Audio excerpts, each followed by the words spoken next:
everybody, and welcome to Collider Movie Talk for movie fans. I'm your host, Ashley Mova, and this is the daily show where we give you all of the latest news from the world of movies, plus a little bit of insight into what it all means. Joining us, as always, is Jon Campea. Well, greetings and salutations, everybody. Welcome to the best damn movie-related show on the planet Earth, coming to you from right here at the Collider Video headquarters here in Burbank, California, and we are so glad to not be in Australia.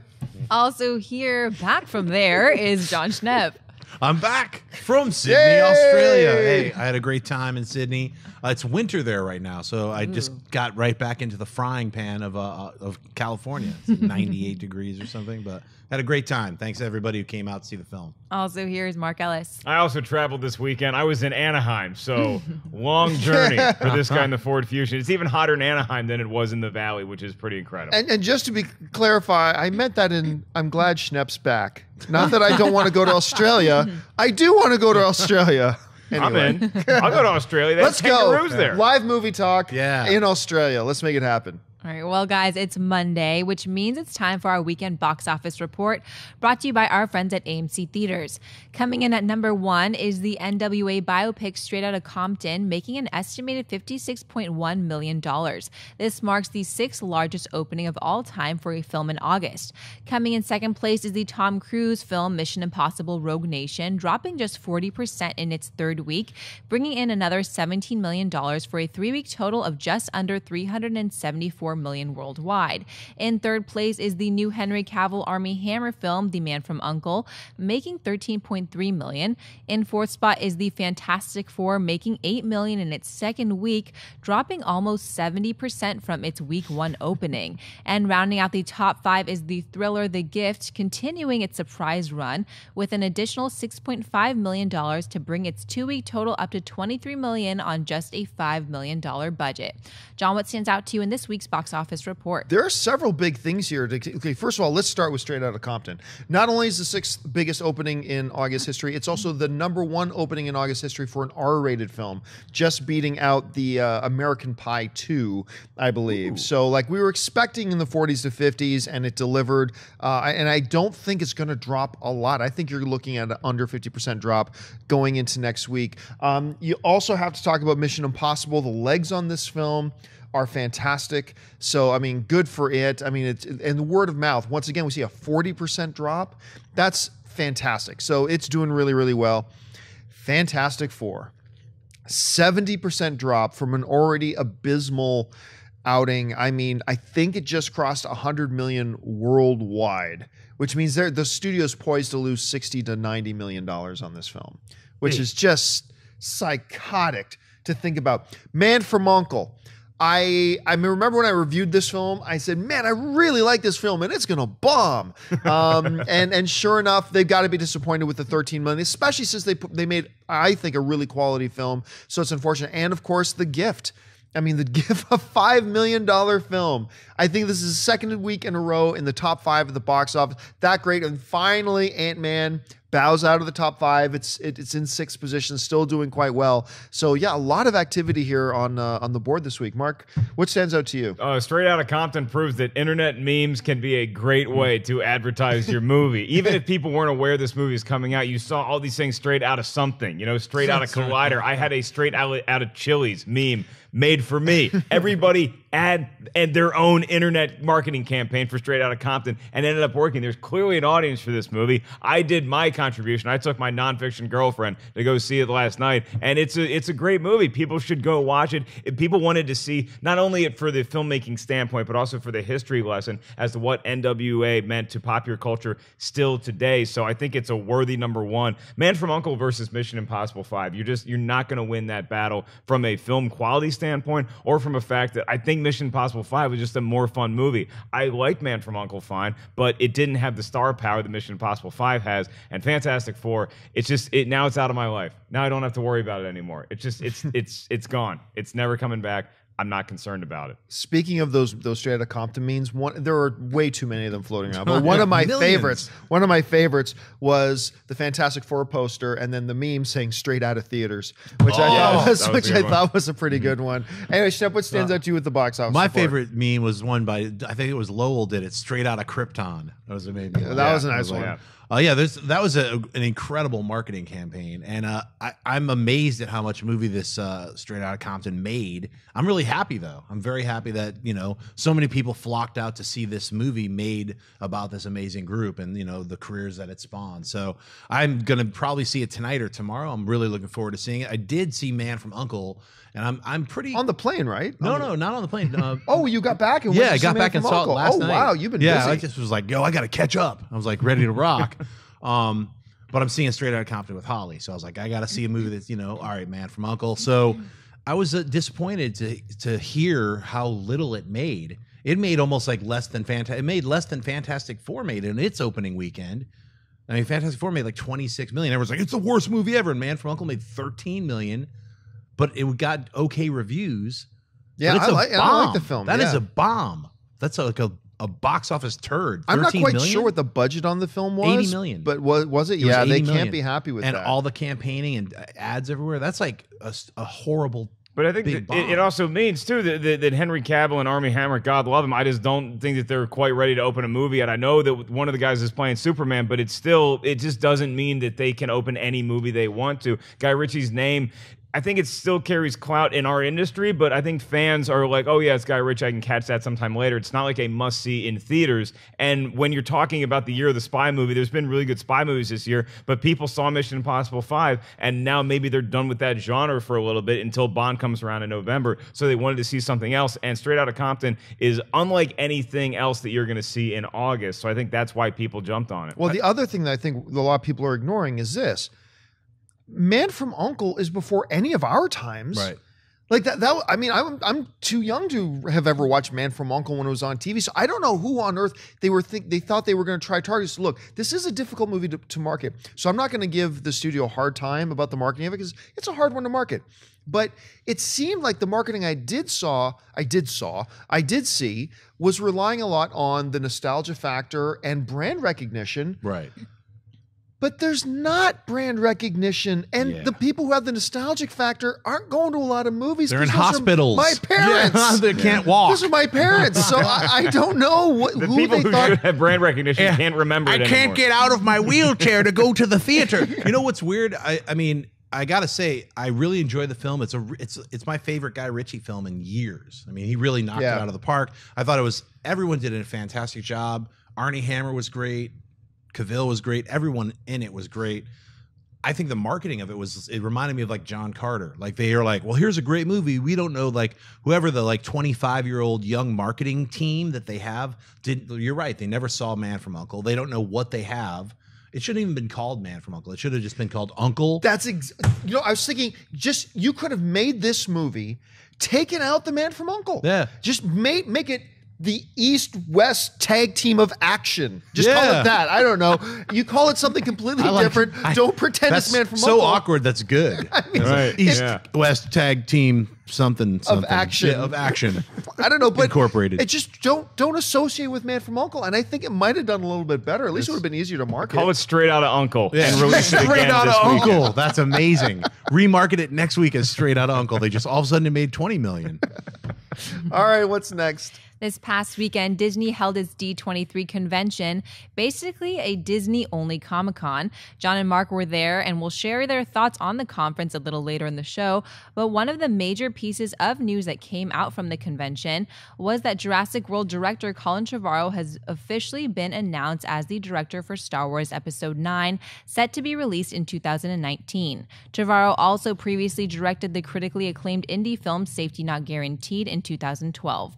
Mark, Mark, is Trevorrow a good choice to direct Star Wars Episode 9? Absolutely, he's a good choice. What I'm going to do now is what in the business world you call a compliment sandwich. I'm going to say two nice things about Colin Trevorrow, then I'm going to throw just the little tidbit in the middle in there. Is that bottom line is that Jurassic World was an awesome movie. It was a lot of fun. I loved watching that film. Now in the middle is that he chewed up so much scenery in Jurassic World that yes, we got brought back to the island, but I don't know that. I know they're making a sequel. I don't know that there's a story in there that I really want to see for a sequel. That it took up so much space. I'm not sure where else you go from here that is going to be plausible or believable or fun for the next Jurassic World movie. But on top of that is that he's so good at working within the confines of an already existing franchise, and he took a lot of flares from the original Jurassic Park that let us all feel nostalgia like we were back in 1993. So I think he's the right guy to do it and to close out a franchise as opposed to reinvigorating a franchise like what J.J. Abrams has tasked in front of him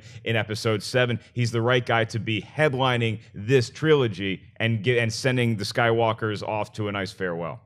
I have some mixed feelings, but mostly positive about it because I didn't think Jurassic World was fantastic, although I enjoyed it. I had fun watching it. But you got to keep in mind, too, how difficult is it to make a good Jurassic Park / Jurassic World movie? It ain't easy because after the first one, they tried 2 other times.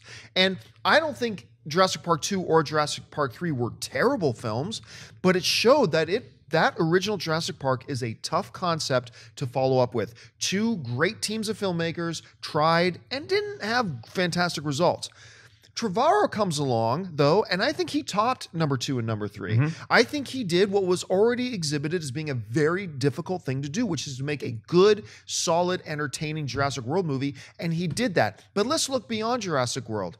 Safety Not Guaranteed, that showed what he can do as a storyteller, period. His pacing is terrific. The way he mingles his actors together, the way he has them play off each other, he just knows how to do that stuff. And I remember when Kevin Feige was in studio, and we were asking him, hey, did you ever have any, were you trepidatious at all about bringing on Gunn to direct it since he's only done small films? And Feige said it best. He said, good storyteller is a good storyteller. Doesn't matter if it's a $10 million movie or $200 million movie. Great words. So I would have preferred a Steven Spielberg. I would have preferred another name like that, a little bit more of a venerable name coming in to take it over. But this ain't bad. This is one of those names that I'll go, I'm on board. I'm on board, and I'm certainly on board with Trevorrow directing Episode 9. Yeah, he's only got 2 movies under his belt. I thought Jurassic World was really well directed. I mean, the problems that I had with it were script-wise. I mean, just story issues. But I thought he did a fantastic job, merging all the CG with reality and the way it was directed was great. So to bring him into a franchise, like you said, Mark, I think it makes sense to bring him in. So, as long as the script is really good, that's all I really care about with the Star Wars film. Yeah, the way that you utilize effects too is going to be a huge task. But again, a lot of this stuff, he's going to have the groundwork laid for him from Episode 7 and Episode 8, so he can kind of take a cue from J.J. Abrams and Rian Johnson. Right. And again, it's not like they're sending him out to some desert like he's making another Mad Max movie. He's making Star Wars. There's going to be people in place that are going to be working with him on the ideas for that. So he's proven he can work in those confines because he worked closely with Spielberg on the story, and Spielberg was an executive producer who wasn't meddling in the project once the camera started rolling, but before that, they had their story in place. So I think he's the right guy as far as working with Lucasfilm. And isn't Rian Johnson writing 8 and 9? He's writing both screenplays. That was the original word, but then that got changed because originally I had heard he was writing and directing 8 and 9. Mm-hmm. Then I heard, he's directing and writing 8, just writing 9, and then I'm not so sure about 9. I love Rian Johnson. That's another. I was kind of hoping to hear that he was going to do 9 as well, but I do love that they're going back to kind of like the original film trilogy formula of new director for every film. Yeah. I think that's one cool way to keep it fresh. And also look at the original trilogy with The New Hope was just this new world we've never seen before, and JJ's great at doing that, okay? Right. And then you have Rian Johnson coming in doing what might be the Empire Strikes Back of this, which is going to be a darker film. Right. And then Colin Trevorrow, who made Jurassic World, which is a celebration of all things Jurassic Park. Hopefully Episode 9 will be like Return of the Jedi, which was a celebration of all things Star Wars and closes out nicely. So maybe that's the right call. All right, what's next? As we previously mentioned, Disney's D23 took place this weekend, and one of the major panels took place on Friday afternoon, with Disney highlighting and discussing all of their major animated films coming in the next few years for both Disney Animation and Pixar. Mark was there for the panel. So Mark, what were some of the key moments and highlights for you at the animation panel? There were a lot of highlights, not the least of which was the fact that I got to see The Rock and Randy Newman live on stage. I didn't know Randy Newman appeared, did he? Randy Newman popped in at the end, and he played piano after they announced the Toy Story 4 and what the plot was going to be, which, by the way, the plot is going to be Woody. One of the plots is Woody falls in love with Bo Peep. So there you go. Have at it. I thought Bo Peep was a dude for like the first 20 years of my life. And then I realized it was little Bo Peep and the sheep thing. So Randy Newman came on stage. They had all these army men rappelled down like the soldiers that's awesome. come on stage. So it was a great send-off for the panel. My favorite thing I saw at the panel wasn't a Pixar movie, though. Finding Dory looks cool. The Good Dinosaur looks great. However, Zootopia was the one that stole my heart. Really? And I remember when that trailer came out, the teaser trailer, we talked about Zootopia, and everybody else was lukewarm, and I'm like, I think this could be pretty good. It looks hilarious. You have Jennifer Goodwin as this rabbit who, Zootopia is a world that is created by animals for animals. So instead of animals that can talk and trying to fit into like New York City or Los Angeles, it's their place. Zootopia is where they live, and so everything is conducive to animals. You have various boroughs where like some rabbits live, and it's a huge population. And then you have all these other areas. The police force is usually giant animals like rhinos and stuff like that, but there's this cute little rabbit, voiced by Goodwin, who wants to be a cop. Right now, she's just a meter maid. She runs across a fox, voiced by Jason Bateman, who has all the qualities you might expect in a sly fox. They have to team up and solve a crime because there's an otter missing. All I'm going to say, they showed us one scene from a hilarious... It's the DMV at Zootopia, and it's hysterical. The other takeaway I had is that Moana is the movie that The Rock is going to be in, and it's Hawaiian-based. He's playing the legend Maui. That looks like it's going to be a huge hit in a different vein for Disney. So as much as I love Pixar movies, and I'm looking forward to The Good Dinosaur, director Peter Sohn looks like he knocked that out of the park. I think that Disney Animation stole the show from Pixar just a little bit. Was there any talk at all about when you were there about either, Cars 3 or The Incredibles 2, or was there any talk about those films? They did not mention Cars 3 at all. They had the poster at D23. They had the posters for Cars 3, and they had like their upcoming slate, but they didn't actually announce anything specifically about Cars 3 to my knowledge. I only had a few beers before I walked in there. And then The Incredibles 2, I didn't get a lot on either. I mean, they would reference those in passing, and then fans would go, crazy just at the mention of stuff like that. It's 7,500 people in that arena, and they all are huge Disney and Pixar fans. But the focus of the Pixar panel was The Good Dinosaur and Finding Dory and Toy Story 4. So all of those movies, they look very good and impressive. Finding Dory, I'm still a little tiny bit concerned that they're taking what was a great side character and putting the movie based around her, but I'm sure we're going to get some sort of father-son adventure with Nemo and his dad, voiced by Albert Brooks again. Eugene Levy and Diane Keaton are going to to be the parents of Dory. Awesome. So it's pretty good casting. I mean, they always do that. Did they have a poster for Planes Home Invasion? They didn't have Planes Home Invasion. Because that's the one I was really looking forward to. I was walking around looking for it, and I could not find anything. So I don't know what to tell you. Yeah. All right. What's next? Following the animation panel on Friday, Disney presented their upcoming slate of live action films on Saturday. Films by Lucasfilm, Marvel, and Disney Picture were highlighted. John, what were some of the highlights for you at the Saturday panel? Yeah, this was, it turned out to be a much better and at the same time much worse panel than I thought it was going to be. Let's start with some of the really good stuff. There are 3 studios involved here. You have Disney Pictures, you have Lucasfilm, you have Marvel, all under the Disney umbrella. They led it off with Marvel. And I was just telling Schnepp about this because Schnepp was in Australia, just got back. But one of the things that we saw, Kevin Feige comes out and he talks about Doctor Strange. And they haven't started shooting the movie yet. So he goes, so we don't have any footage to show you. But he goes, you can't come to D23 and not show you something.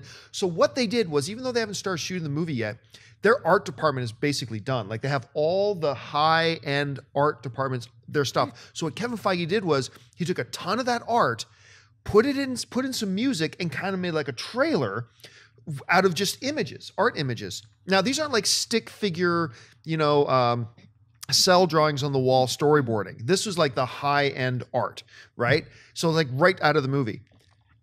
Benedict Cumberbatch as Doctor Strange looks incredible. The outfit looked amazing. Chiwetel Ejiofor looks great. And what we learned is they're following, it feels like beat for beat that Marvel animated Doctor Strange movie. He's a brilliant neurosurgeon, car accident, wrecks his hands, breaks himself and bankrupts himself trying to fix his hands because that's all he knows how to do. Then he goes on this pilgrimage around the world trying to find other answers, stumbles across the ancient one and blah, blah, blah. And then, you know, they confirm multiple dimensional travel, all that kind of stuff. That was amazing. It looked great. It looked great. Then they showed us the Captain America sizzle reel. They had Anthony Mackie come out, and then Captain Rogers himself, Chris Evans, came out. Big pop, everybody was really excited when they saw that. And then they showed the sizzle reel, really good stuff. I mean, I liked it a lot. I wasn't about to cry watching it, like maybe many of us the first time we saw the Star Wars trailer, but it was really, really good. And it wasn't an official trailer. They just threw something together to show it to us because they're still heavily in the process of making this film. But what stole the trailer for me, the sizzle reel, if you will, is like the last 30 seconds of it is just no music, boom, and they find Scott Lang's van. And they open up his van, and there's Paul Rudd sleeping in his van, and it's like 30 seconds of Paul Rudd, Scott Lang, just geeking out that he's meeting Captain America. And I was in hysterics. I was laughing so hard at it. I thought it was a great way to end it off. So that was cool. Then they moved on to the Disney production stuff, and it was far more impressive than I was expecting.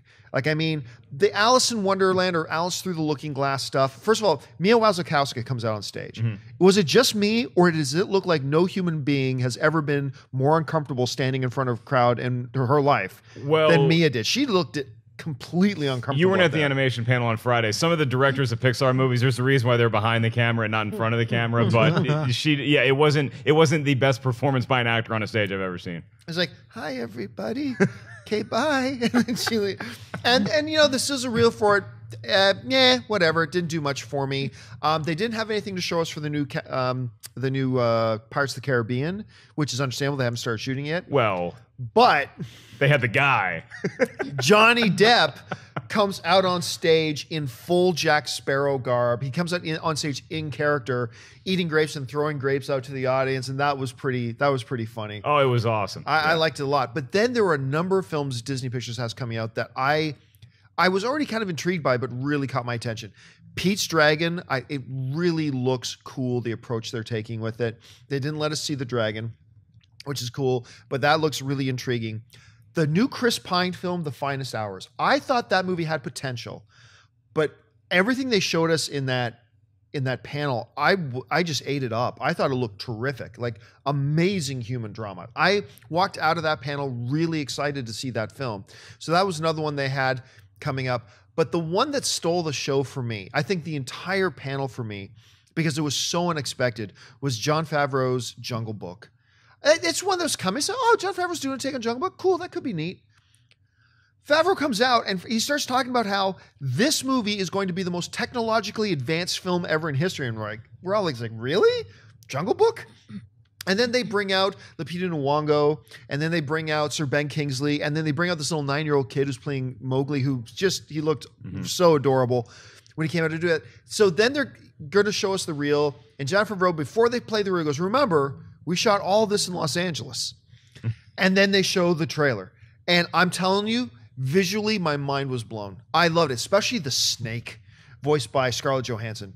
Like, that snake looked like one of the most amazing CG things I have ever seen. I was just in awe of it. I am now, it is the one coming out of that panel that the film I am most excited about now, that, you know, how much it built my excitement, I should say. Obviously, I'm looking forward to Star Wars more, obviously.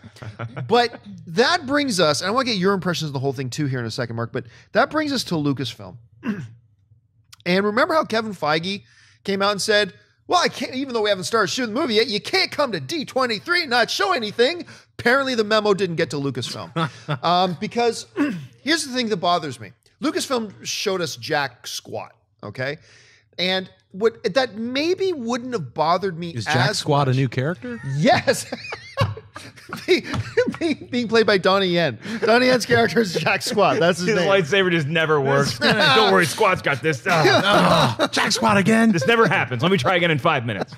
So it wouldn't have bothered me as much if they had led off the panel with Lucasfilm.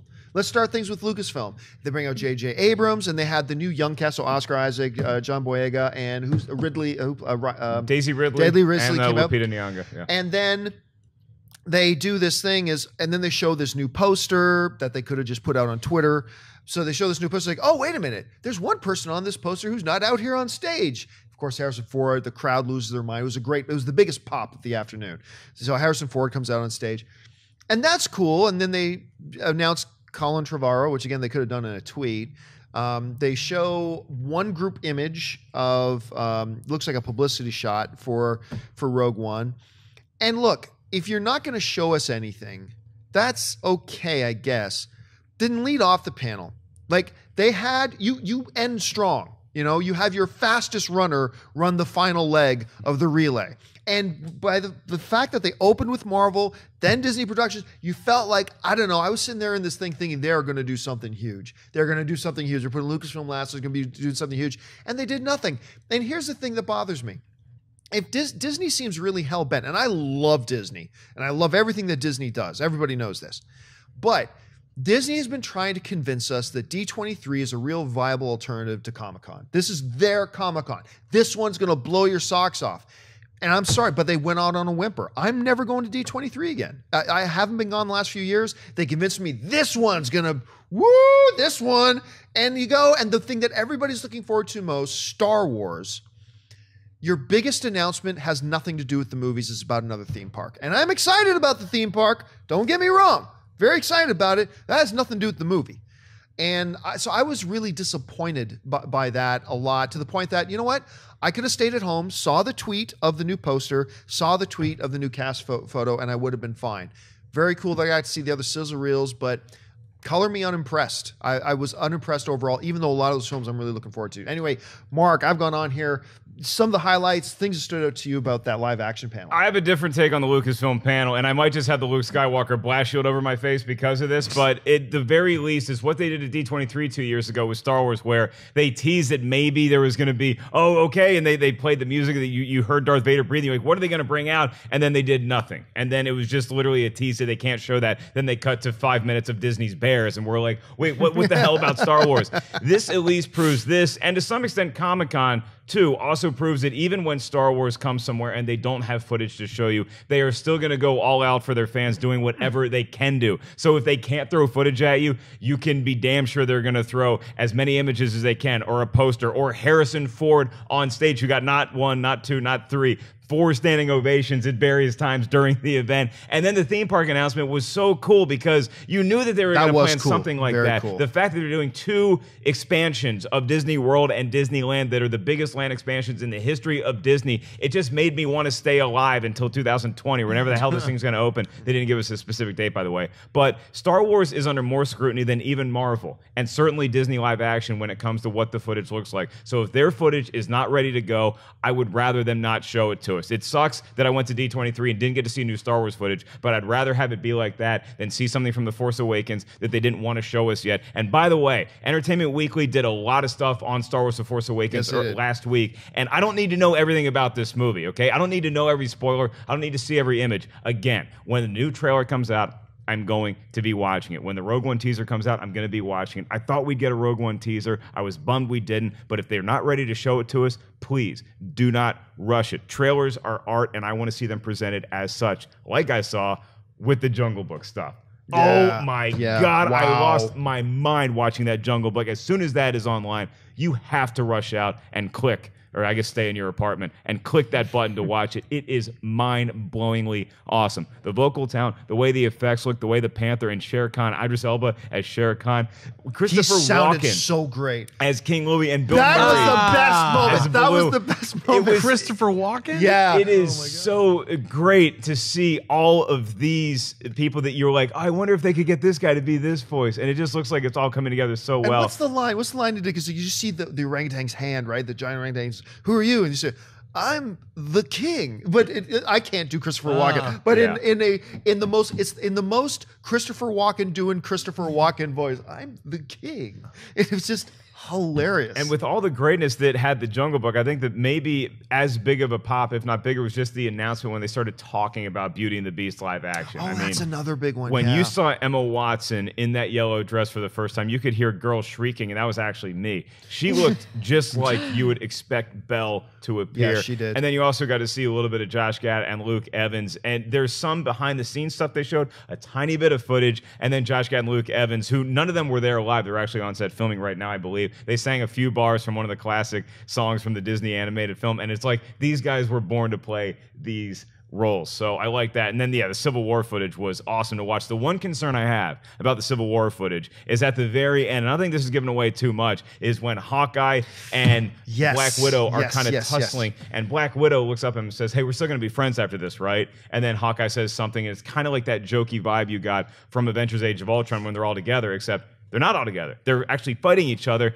And I'm watching that and I'm like, okay, well, what is this? Is this a scrimmage?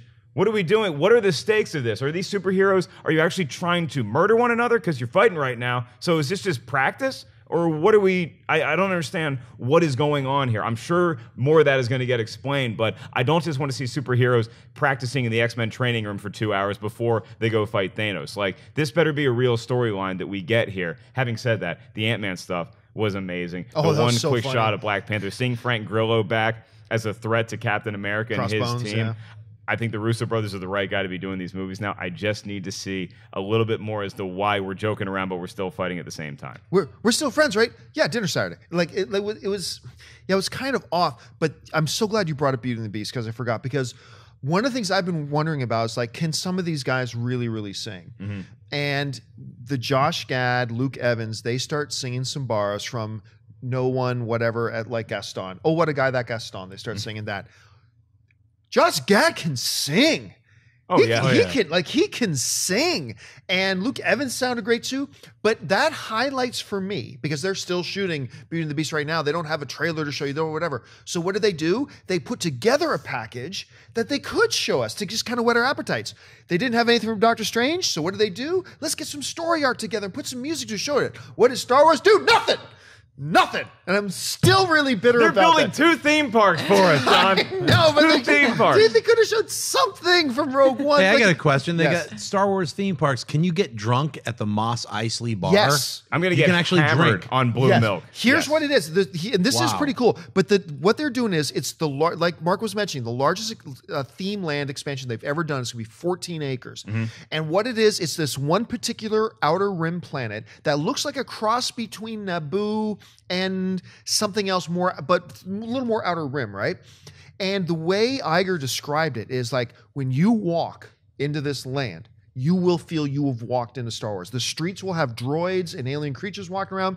Every bar and restaurant will be cantina themed with like a cantina band and all this kind of stuff. They're going to have like a Millennium Falcon simulator. You know, the full Millennium Falcon, you can actually walk onto the Millennium Falcon. Like, the entire ship is going to be built, and hopefully there's an open mic at the cantina. And here's the key thing. It is going to be new era based. So they didn't see elements of the rebellion and the Empire. It's elements of the Resistance and the First Order. So that's one thing to keep in mind, but it did sound amazing. So yeah, color me very interested about that. But they gave no date, so it's just theory right now still. Like, is this in 3 years or in 15 years? When is this coming? They gave us no idea when it's coming. Just eat a lot of fruits and vegetables because you're going to want to be alive. What's that Daniel Day-Lewis movie? Just stay alive. Yeah, that's now the... Just do it. And to guys stay alive that long now until it comes out. All right, folks, we've reached that part of the show now for buy or sell. Here's how this works. In front of Ash, she's got a few other items in the world of movie news. She's going to run them down. Then those of us at the table are simply going to say whether we buy it or sell it. So, Ashley, what do we got? Recently on Movie Talk, we discussed the fact that the Tom Cruise film Jack Reacher is getting a sequel, and now it appears they may have found their female lead to star alongside Cruise. According to the Wrap, Avengers and Captain America the Winter Soldier star Cobie Smulders is now in negotiations with Paramount to appear in Jack Reacher 2 and will reportedly be playing a character named Danica. The sequel will be based on the Jack Reacher novel Never Go Back, in which Reacher Cruise goes goes back to his old Virginia military base to have dinner with a female colleague who he learns has been arrested. Soon, Reacher finds himself being charged with crimes himself. Once again, he needs to learn the truth the only way that Jack Reacher knows how, which often means violence. Schnepp, buy or sell Cobie Smulders joining Jack Reacher 2. I'm going to buy this mainly because I'm just excited that they're doing a Jack Reacher too. I'm one of the few people at the table. I think. Did you guys like it? Or I loved it. I really like Jack Reacher. I did not care for it. Ellis was the hater in the group. I knew there was a hater. I really liked it. I loved Werner Herzog. You know, Jai Courtney, I'll side with you guys, you and Christian, all the haters and stuff on, you know, hey, it was his first role, I think, right? But the film was really fun. It was really well made, and that team knocked it out of the park. That's the third time we said it on this episode. I'll say it a fourth time. Knocked it out of the park on Mission Impossible 5.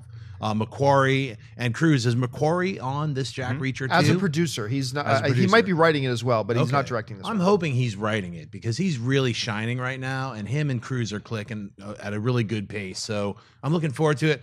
Adding Smulders, I think she could expand her acting abilities in this a little bit more than playing that agent. So I'm looking forward to seeing what she can do. I'm gonna buy it. I like her. I'm not a huge Cobie Smulders fan, but I really do like her. It will be nice to see her outside of the Agents Shield, outside of the How I Met Your Mother kind of circle. So it's going to be cool to see her in something like this. And yeah, I'm with you. I'm a big fan of the first Jack Reacher. I didn't think it ended strong. Right. You say that it's unfortunate. That's about a lot of films these days. But it did not end strong, which is unfortunate. But I did like the film, so for me, it's a buy. Yeah, I'll buy Cobie Smulders being in it. It seems like the perfect casting opposite Tom Cruise because it's somebody who has some pedigree in these kind of movies. She's done big action films like The Avengers, albeit not the star of that. And I thought she was really good on How I Met Your Mother. She really shined on that show.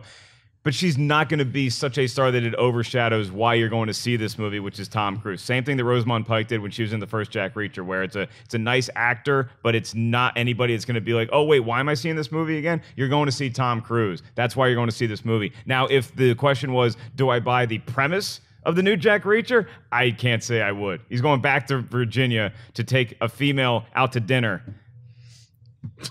That's our... Really? That was your big ambition in life for many years, as far as I remember. I'm from Virginia. I couldn't take any girls to dinner. This guy's going from another state back to Virginia to take somebody else out to dinner, and then, he finds himself in a world adventure. I'm not excited about this movie at all. The Cobie Smulders casting makes sense to me. Doesn't get me excited about the film. It should be noted, good Canadian girl. So there we go. All right, what's next? Harry Potter fans have a good reason to feel excited as Warner Brothers has announced that shooting on their upcoming Harry Potter universe film Fantastic Beasts and Where to Find Them has officially started shooting as of today.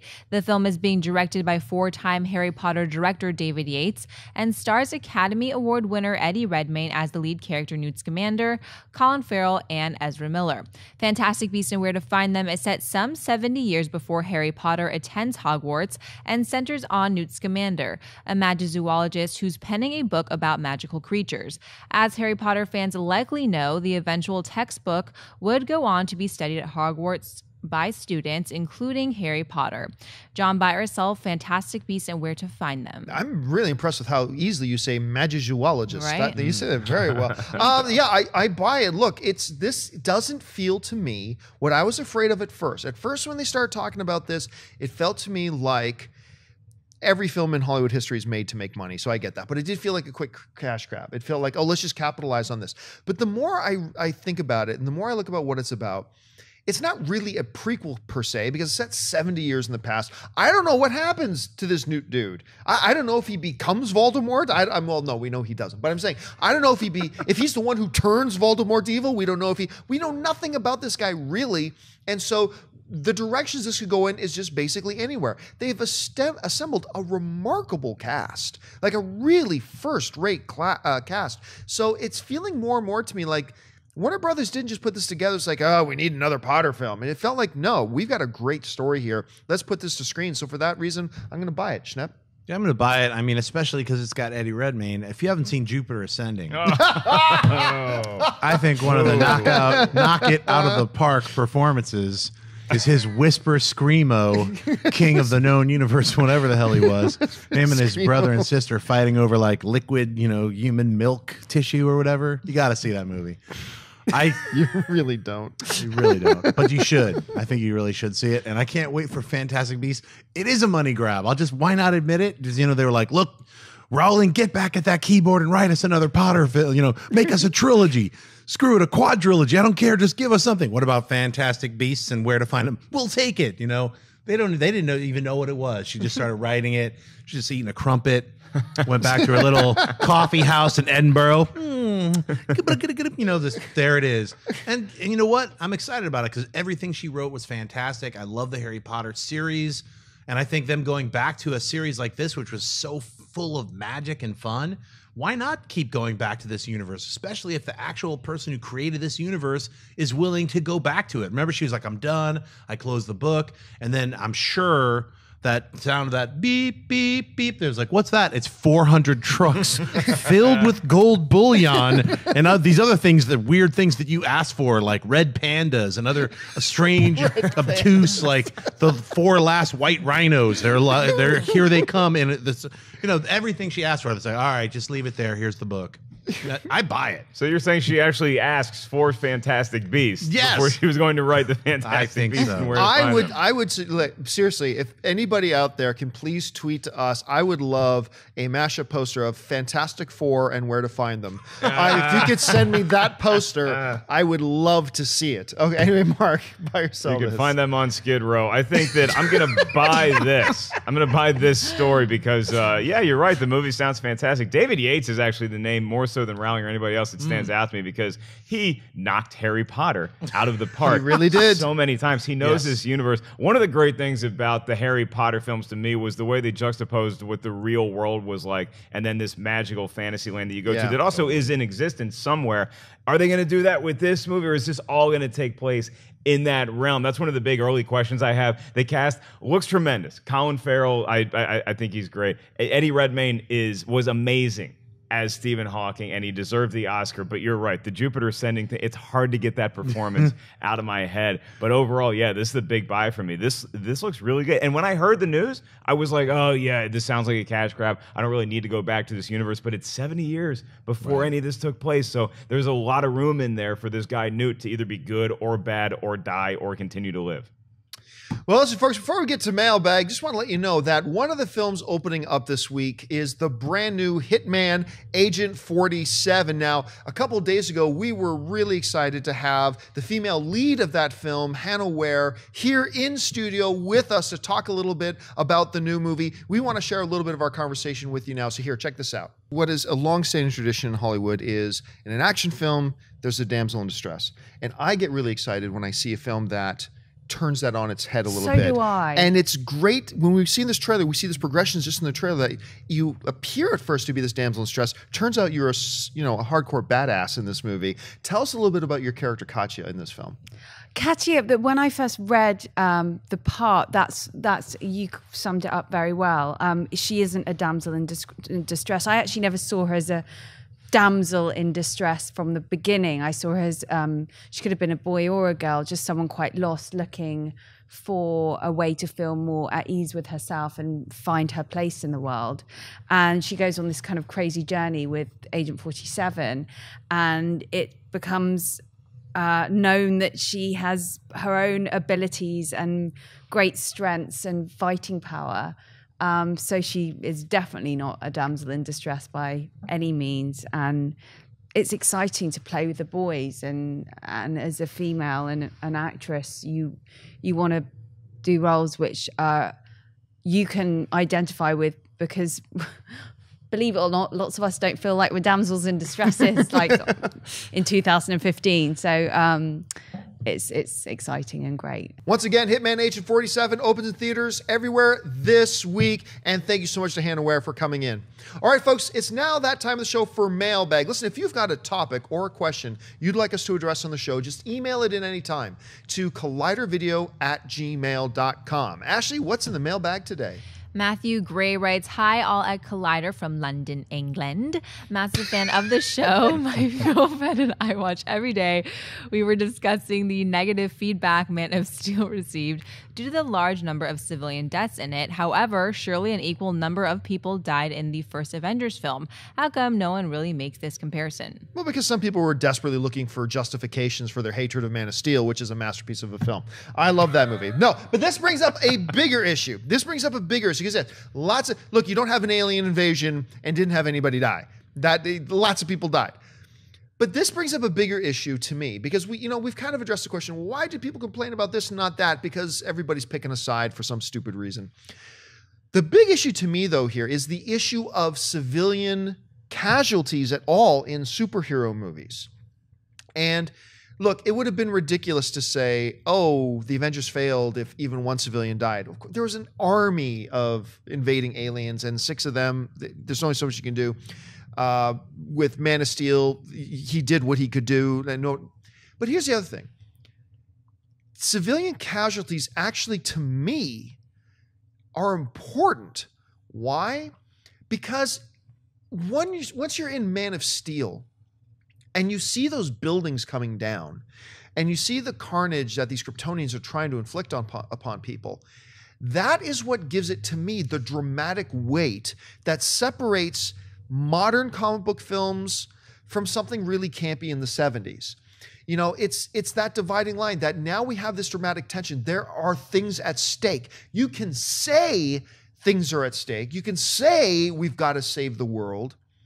But it isn't until that little dog doesn't make it out from under the rubble. It isn't until you see that one car get crushed by the falling debris. It isn't until that dramatically we don't feel the weight and the severity of the situation until that happens. It's a very important tool, I think. Now, don't get me wrong. I'm not saying that I want to see in my comic book movies now thousands of people getting slaughtered here, left, right, and center. No, I don't.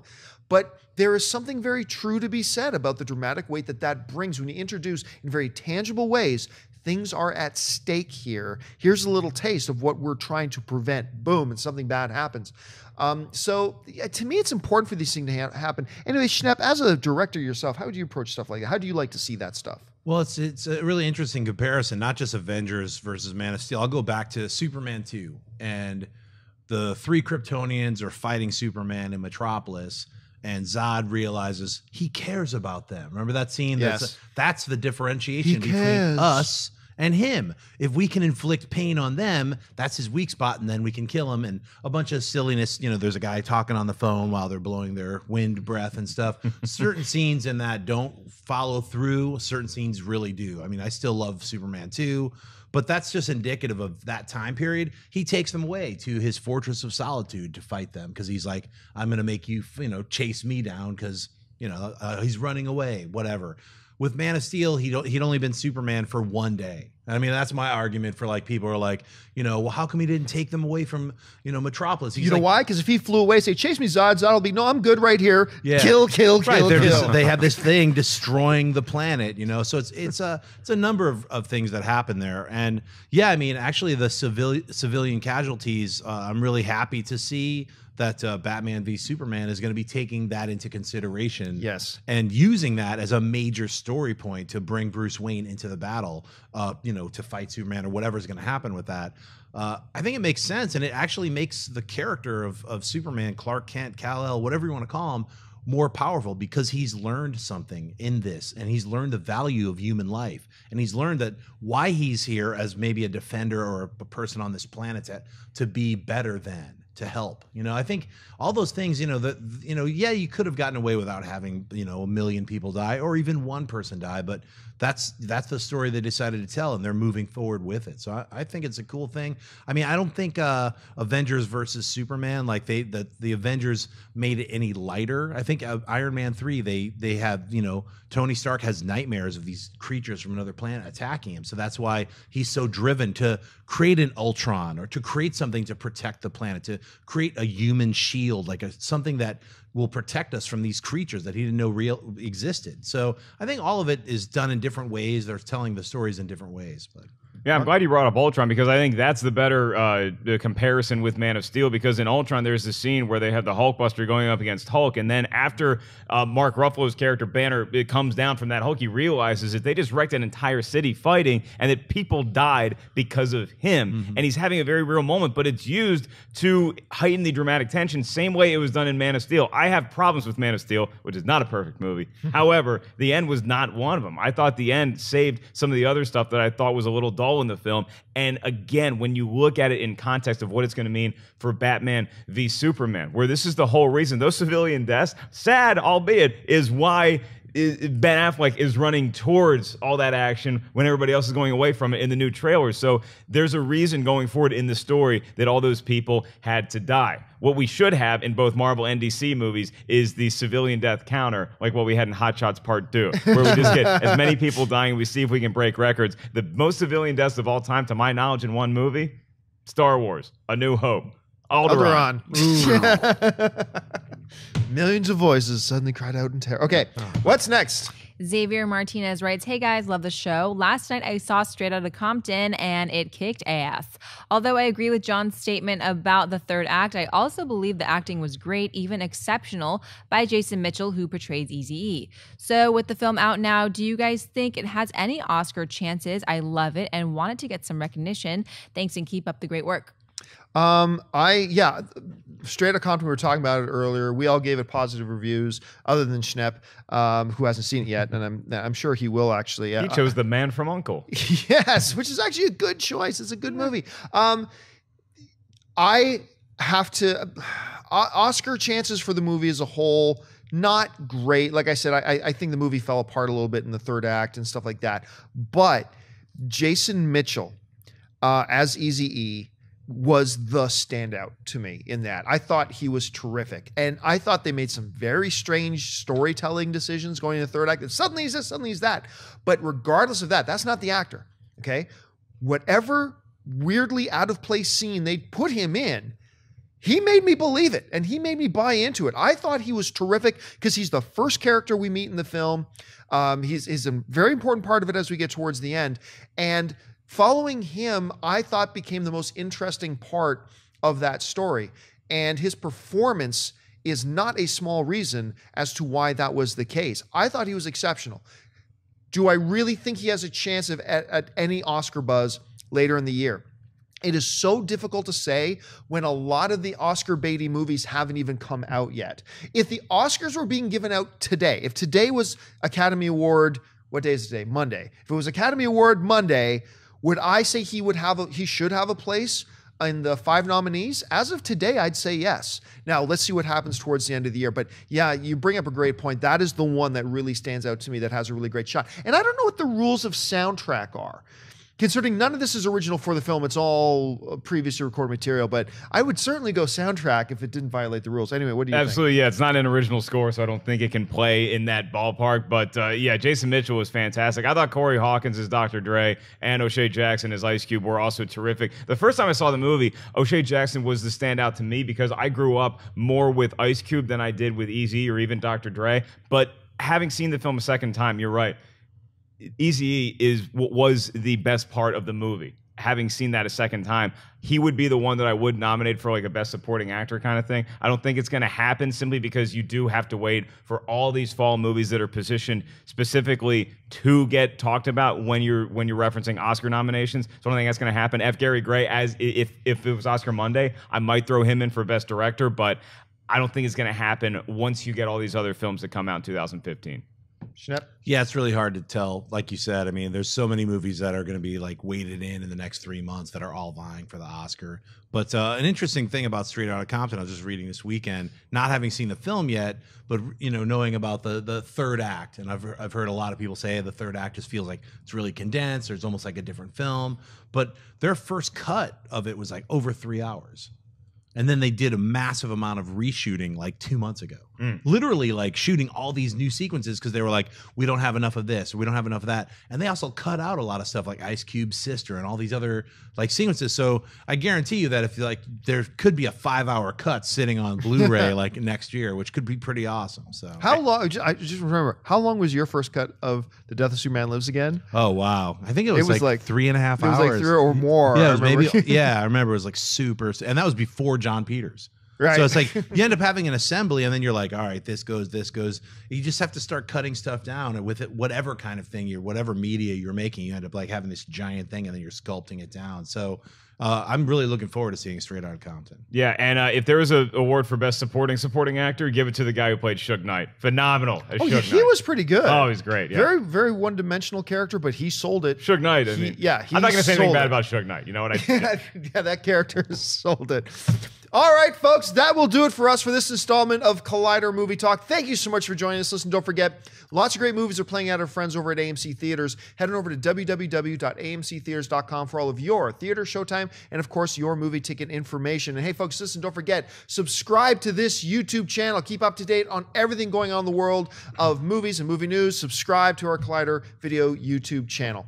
I want to thank the guy sitting at the table with me. First of all, over here, triumphantly back from Australia, Mr. Jon Schnepp. Schnepp, where can people find you online? You guys can find me on Twitter and Instagram, just at Jon Schnepp, at TDOSLWH, and go to the website, www.tdoslwh.com, to get my film, The Death of Superman Lives, What Happened. It's a crazy documentary. You should have seen it by now.